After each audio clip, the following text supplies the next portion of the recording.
approaching it from a macro perspective first, to, again, set the stage and just give a big picture view of what we've dealt with.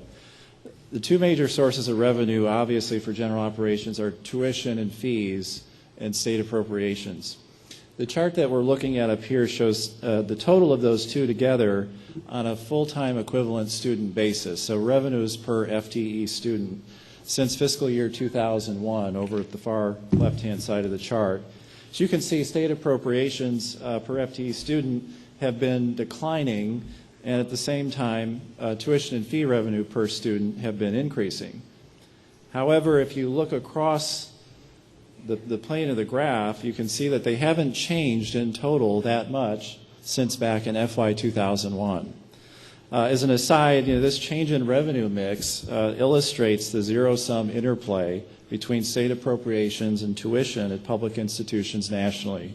When state appropriations fall, tuition increases often have to make up the difference. This is clearly not unique to the University of Missouri system.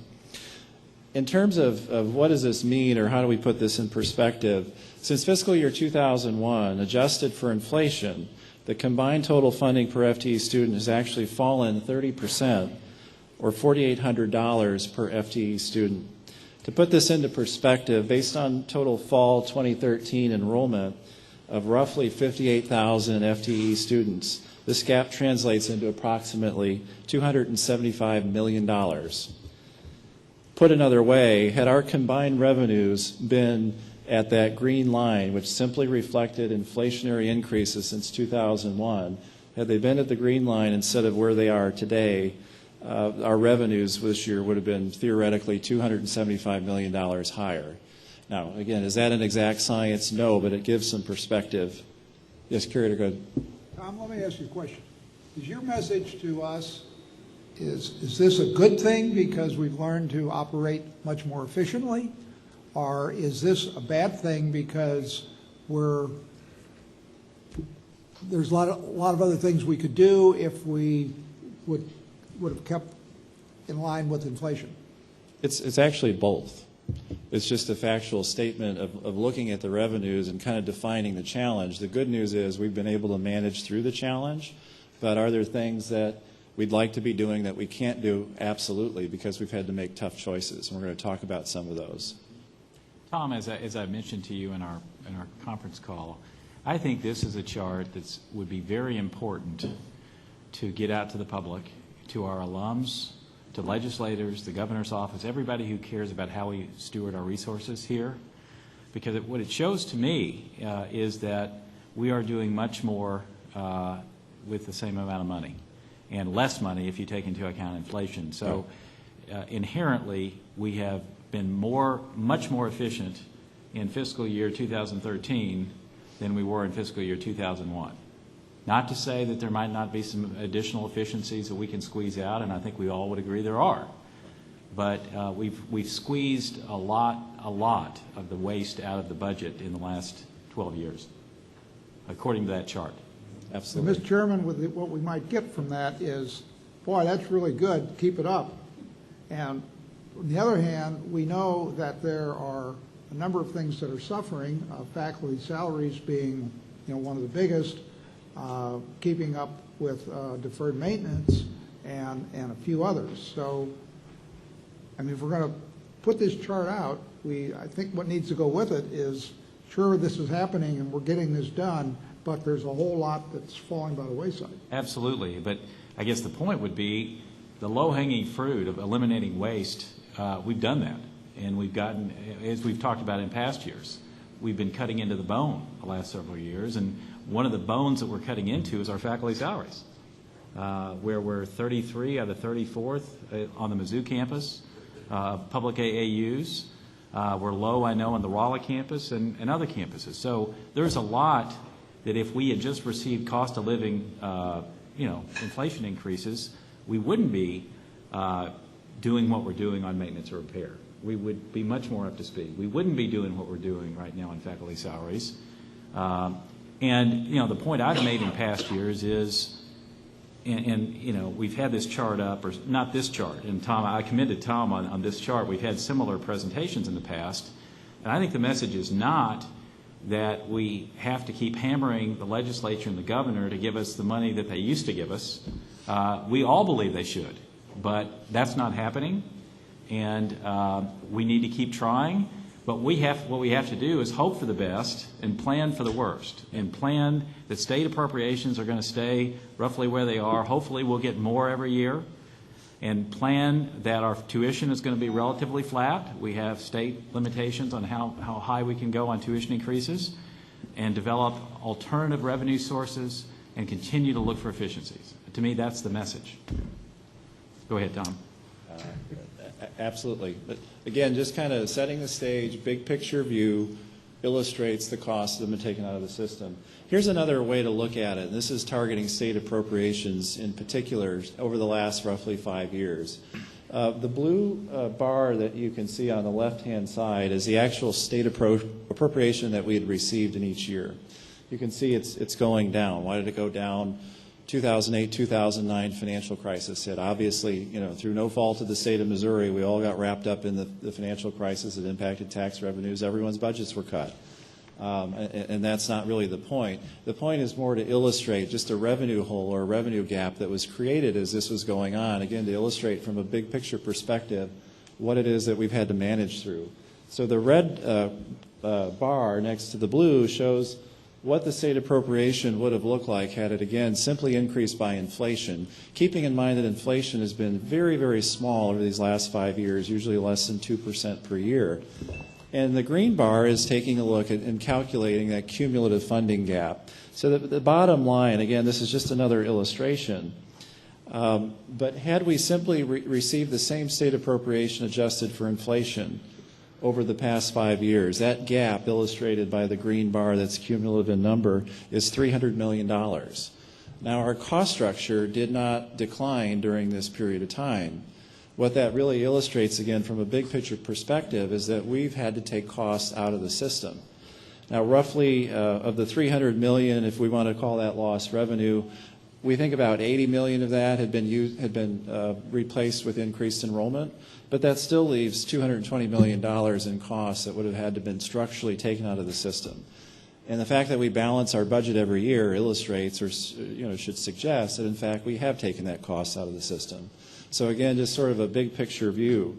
One other perspective, looking at it from an expense side from a different perspective, this graph is showing operating expenses per degree awarded. You can see the peak back in FY2009 and then the drop in the cost per degree awarded, 5% decline since the peak. The numbers translate into a difference of about $43 million in terms of taking that difference in FY13 multiplied out by the 16,900 degrees we've awarded. So again, just another way of looking at the fact that we've become more efficient because we've had to. We've had to manage our resources carefully as our revenues have been challenged.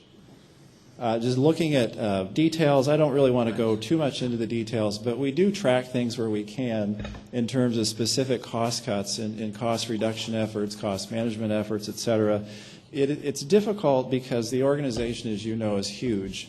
At the count yesterday, we actually have 218 colleges, schools, or divisions across the 4 campuses. And within those 218 entities, there are another 1,100 departments.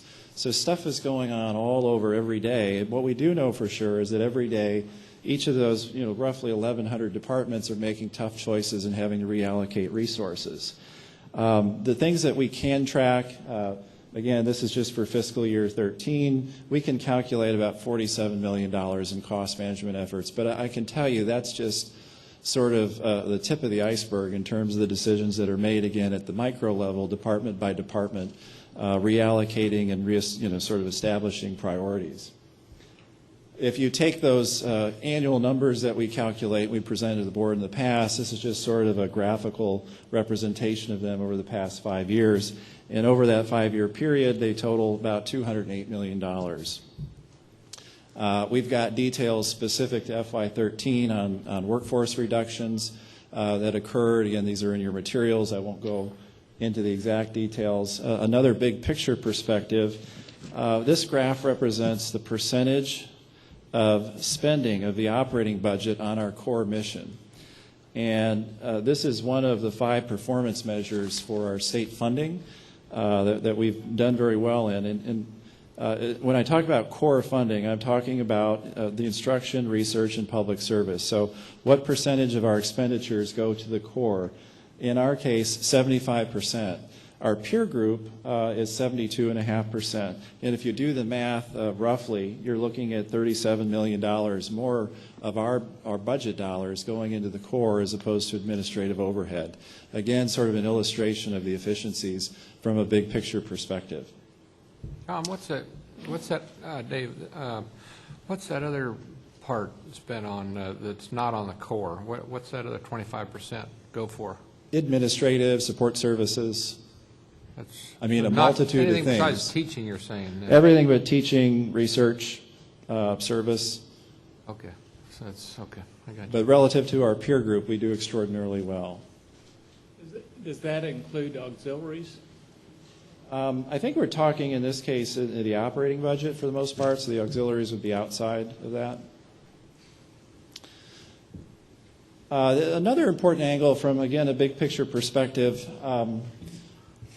we've managed the institution through these challenges, and not just since the 2008-9 recession, but really back to 2001 with issues that we had in state funding. But it's important to note, and we're all pleased that this has happened. We've managed the finances extraordinarily well. And just as an illustration of that, as you're aware, we recently went out to market and we issued debt in the public markets. And as part of that process, Moody's and S&P both took a very hard look at our finances and looked at our budgets and our performance. And we've been able to maintain over this time period the AA1, AA+ ratings, which really says that despite these challenges, we've done really well. In fact, this quote from the recent S&P report says, historically, the system has effectively managed through operating and capital appropriation cuts, and we consider UM's budgeting to be both conservative and proactive.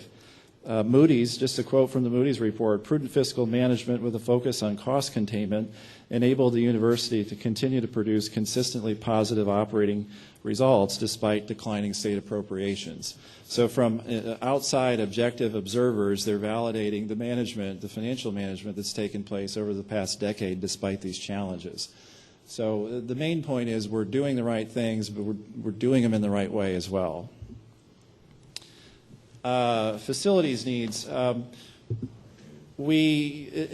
Previously we had talked about this in terms of a cost management effort, and we've broken it out, but we still wanted to talk about it.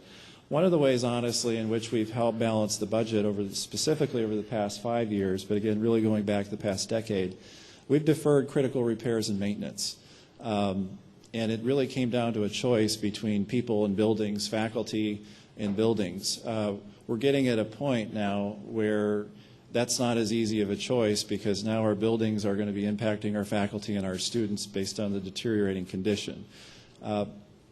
We have a systematic methodology in place, and we use an outside consultant that literally goes by building on each of the 4 campuses and does a pretty detailed assessment of each facility, and that's updated periodically. And they use very sort of engineering-like methodical calculations to come up with the cost estimates for bringing those buildings up to the appropriate standards.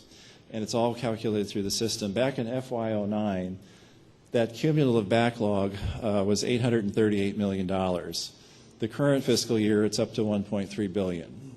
That continues to grow, partially because we haven't had the funding to reinvest at the level needed to maintain the buildings or to begin to dig ourselves out of the hole. If we were to look at an investment, we'll talk about this in the next presentation, just to get sort of caught up, just to get on a path to get caught up with our needs, we'd really need to be putting another $50 million a year into critical maintenance and repair. And that's just to address the critical needs. That's not talking about new facilities. So again, it's not, I wouldn't brag about this as a cost management effort. It's been a consequence to the choices that we've had to make due to the revenue challenges. And that concludes this part of the discussion. If they're be happy to answer any questions or. Any questions for Tom on this? You know, on those critical needs, we're not violating any laws or anything like that, or we're not I mean, there's no federal regulations that we're violating or anything like that, is there? No, and that's probably the larger story, and actually I'll talk about, or I was going to make a comment on a slide in the next presentation. Curator Downing and I were talking about this with President Wolf, and Curator Downing had asked for a more in-depth presentation on this particular topic at a future board meeting, kind of dig into the data to see more what it means and how does it translate into. But to answer your question is no. The problem is now most of the dollars that we have are allocated towards sort of emergency issues, things critical that have to be repaired. So what that means is that we're not able to expend the resources on preventative maintenance. And you know what that means, just being a property owner or a homeowner. If you don't fix things on the front end, they're often more expensive to fix on the back end. Okay. If any other questions, comments on the efficiencies report? Next information item is the fiscal 2015 preliminary tuition fees presentation. Tom? Okay. Financial and budgetary pressures. Same message as the previous presentation, but just beginning to set the stage for the discussion on tuition. The state appropriations, again, have not kept pace with inflation or the 34% increase in enrollment, and I don't say that as a complaint. I just say it as a statement of fact and a challenge that we've had to manage through. And again, we've been able to do that relatively well.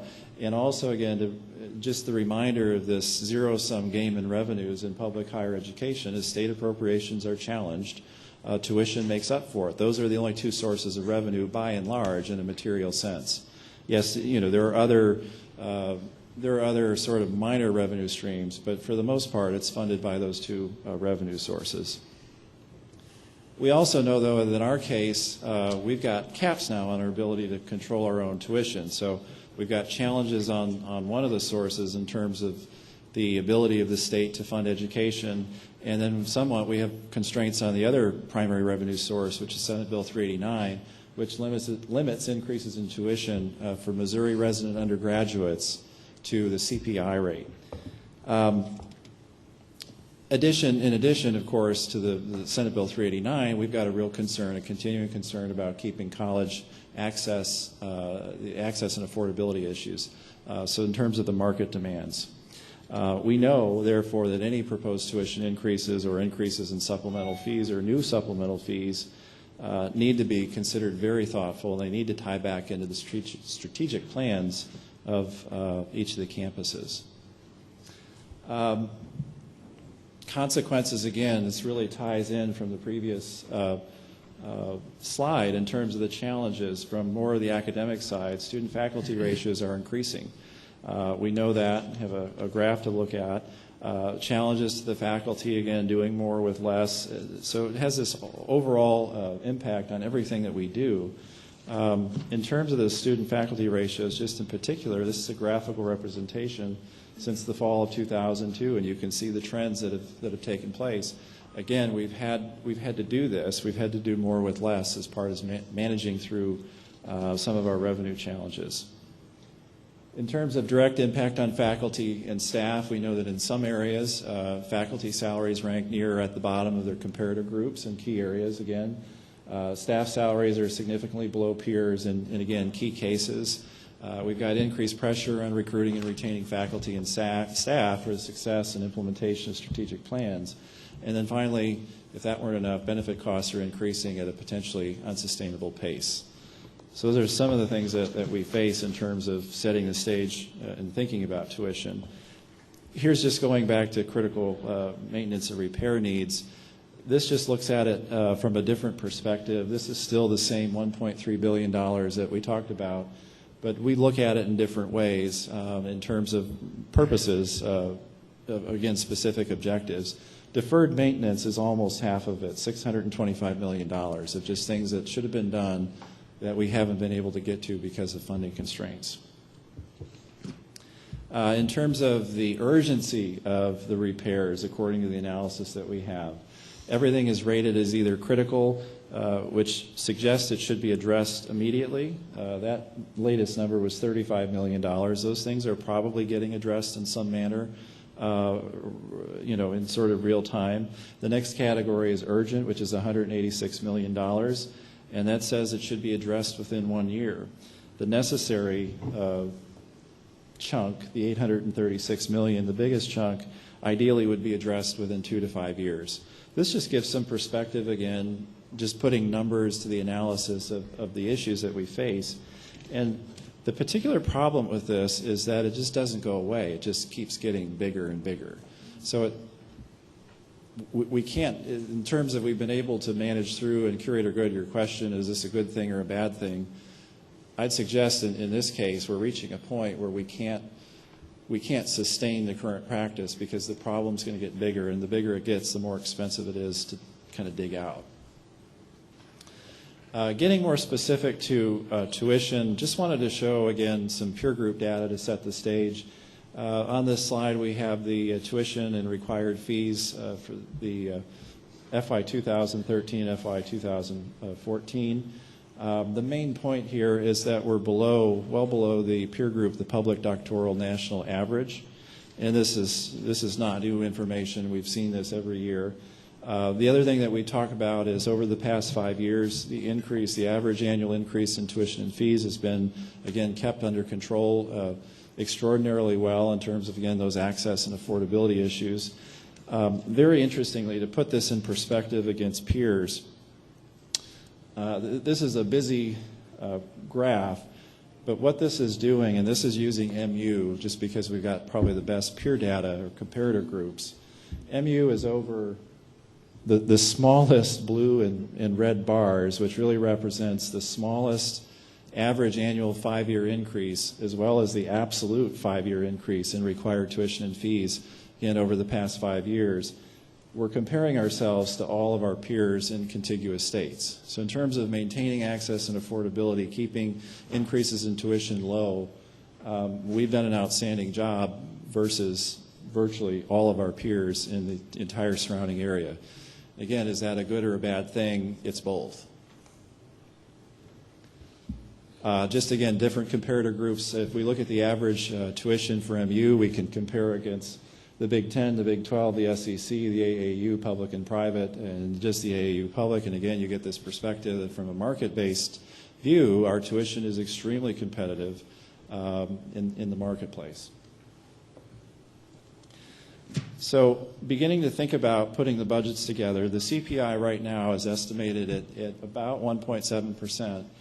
The metric that's defined by the state statute, Senate Bill 389, uses a particular CPI measure, and it's a December measurement date, which means that the actual number we don't know until mid-January. But our best guess in looking at the data trend is about 1.7%. Tuition and fees will be presented to the board at the January meeting for approval.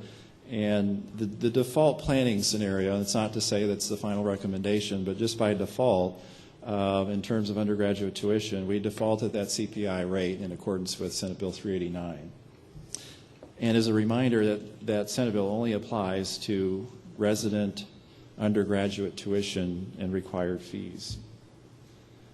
So in terms, again, of the beginning planning assumptions, the placeholders, this would look at the various tuition categories, resident, non-resident, metro, across the 4 campuses. And you'll see CPI at everything except for MU and Missouri S&T, which are asking for 3% increases in undergraduate non-resident fees, again, for very specific purposes. And then also MU is asking for an increase of 3% and Missouri S&T 6% of graduate non-resident tuition, and again, for very specific purposes. But everything else, the default planning assumption is CPI. These are the proposed professional school rate increases that have been recommended by each of the campuses. Again, I won't read through each of the data points, but for each, for anything above a CPI increase, the campuses are required to submit, the schools to their own campus and the campus to the system, they're required to submit basically sort of a strategic justification for the increase above CPI. So we have all that, we've reviewed all that. Generally very specific reasons, typically market-based. The two that may seem odd, if you can see them, there's UMKC School of Medicine. There's 2 programs, master's programs. where you'll see non-resident tuition dropping by 20%. That's sort of a strategic pricing decision. They're charging a higher out-of-state tuition currently, but their discounting is very high, and all they want to do is lower the tuition and lower the discounting. So there's maybe more truth in pricing, but they expect that to be a net revenue of no impact. There are two graduate school supplemental fees that have been proposed. I just wanted to review these briefly. Proposed course fee of $30 per credit hour for health management informatics is expected to generate approximately $63,000 annually and will be used to update and expand classroom equipment, software, and subscription purchases for applied and practical learning, as well as to provide professional development support for students. The second proposed, again, these are new fees, proposed course fee of $40 per credit hour for the Truman School Public Policy, expected to generate approximately $120,000 annually, be used to establish an Office of Career and Alumni Services and to support professional development for graduate students. Any other supplemental fees that would be applicable to graduate school students would be at the CPI rate. We have a list on this slide of a number of proposed supplemental fee changes which would be greater than the rate of inflation. Each one, again, we have a very strategic case and proposal for the increase. And rather than go through these in any level of detail today, the plan that we're operating under is already having, we have meetings scheduled, President Wolf and I, and the applicable campus leadership, and maybe school, college, again, leadership in particular on the campuses, to go through each one of these fees in a separate meeting, campus by campus. We've then discussed with Curator Downing, and he's agreed to call a special meeting of the Finance Committee sometime in January before the regular board meeting, so that the Finance Committee would have an opportunity again to do a little bit of a deeper dive into each one of these fee proposals so that we can make sure that each of them gets a sort of fair airing of what the case is and give them an opportunity to present their case to the Finance Committee, which then would make recommendations to the board. Tom, as part of these supplemental fees, and I know we've been round and round with these in the past, I've always found it helpful, and I'm just one curator talking, but I've always found it helpful when there was support for the supplemental fee that was voted on by the students in the college, like we had today with the College of Optometry, and that was for a different purpose, I understand, for a building. But are any of these schools or colleges getting input from the students in any formal or informal way, or do you know? I would say that all of them are getting input from students. The question may be whether it's an actual formal vote or sort of town hall meetings or gauging student leadership, but I'd say absolutely all of them are getting student input. That's one of the things that we'll be able to present when we come back with more details on each of these fees as part of the proposal. Are they getting any input from their parents? I can't answer that.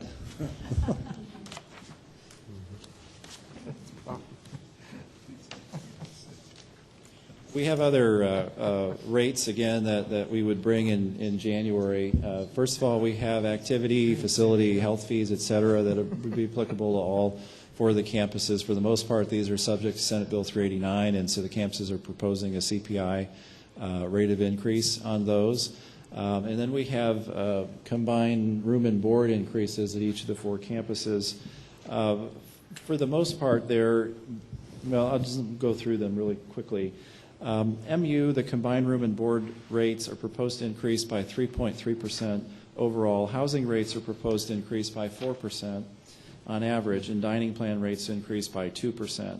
Increases at this level are required to support the ongoing strategic facilities renewal program for campus housing. So specific to MU, this is part of a more than 10-year strategic plan to completely renew and replace their entire housing stock. And to make that work, and we've talked about this every year, they needed a little bit extra increase in the housing fees. And they've tried to make up for that on the food cost side to keep the overall increase reasonable. But obviously in exchange for the investment, the students are living in these facilities, and that's one of the things that helps attract people to MU. Missouri S&T housing and dining rates are proposed to increase by 3%. Again, increase beyond CPI is required to provide critical funding for facilities consistent with their strategic plan in terms of housing in particular. UMKC CPI across the board, with one exception, a 3% increase for Oak Place, which is a particular housing unit on the campus that has some special financial requirements in terms of getting that revenue stream up. And that's something that had come before the board, I think, about 2 years ago. And finally, UMSL, just CPI increases that would be proposed. So in terms of putting the budget together and getting some perspective, I talked about the two main drivers, tuition, state appropriations.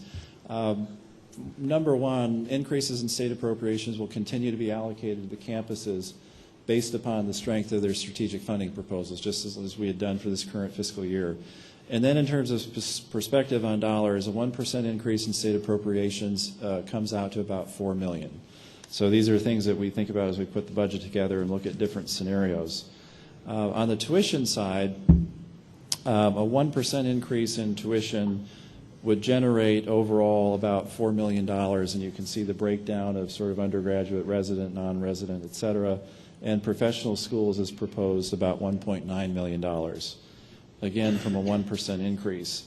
And going back to the current planning assumption, it would be the Senate Bill 389 limit, which is our estimate of tuition, inflation, which would currently be 1.7%.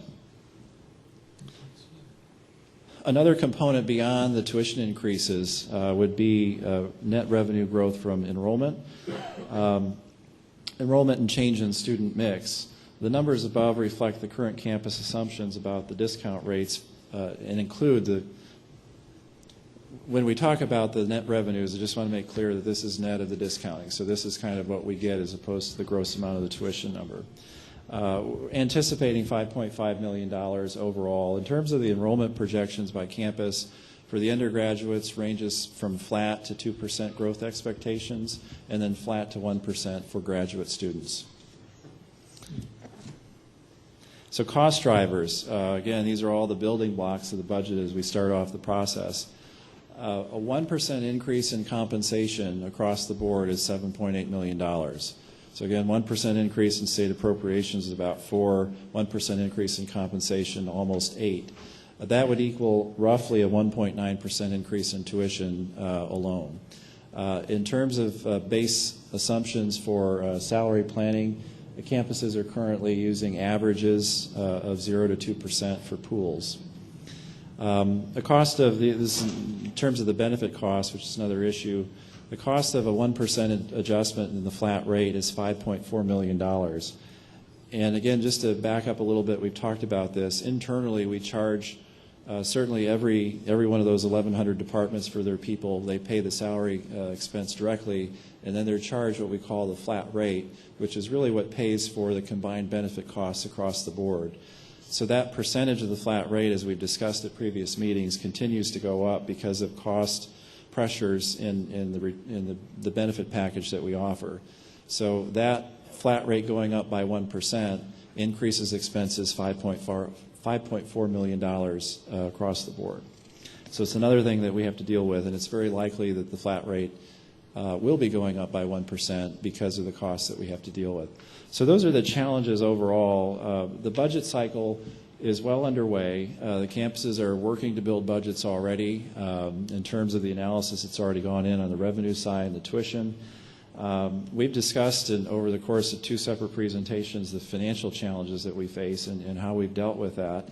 And we've shared our current view and thinking on tuition and fees, as well as try to provide big picture perspectives on the primary revenue and expense drivers. The next step for the board would be to consider final recommendations on tuition and fees at the January 2014 meeting.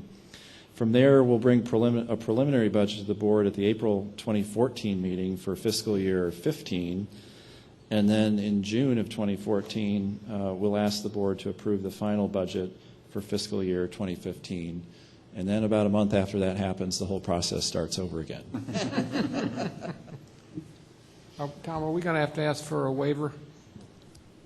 Are we asking for, is a 3% request for like MU or whatever had up there, does that mean we have to ask for a waiver? No, the only thing where that would be applicable would be tuition falling under Senate Bill 389, which would be Missouri resident undergraduate students, and we are not anticipating that. Oh, I thought I saw 3% from Missouri University. It was graduate. That's his graduate? Okay. Yeah. So we would not, yeah. Go ahead. We would not be asking for any waivers then? Okay.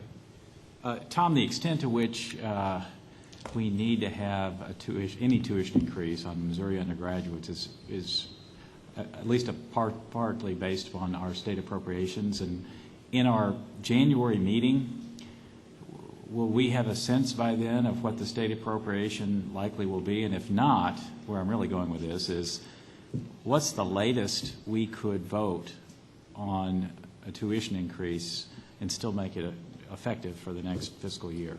Will we have to do it at the January meeting, or is there a possibility we could delay until we know more about our appropriation?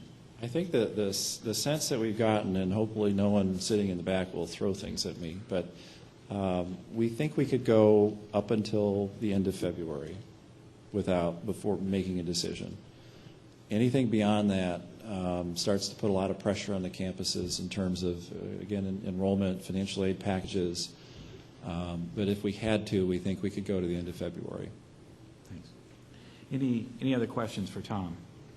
I've got a quick one.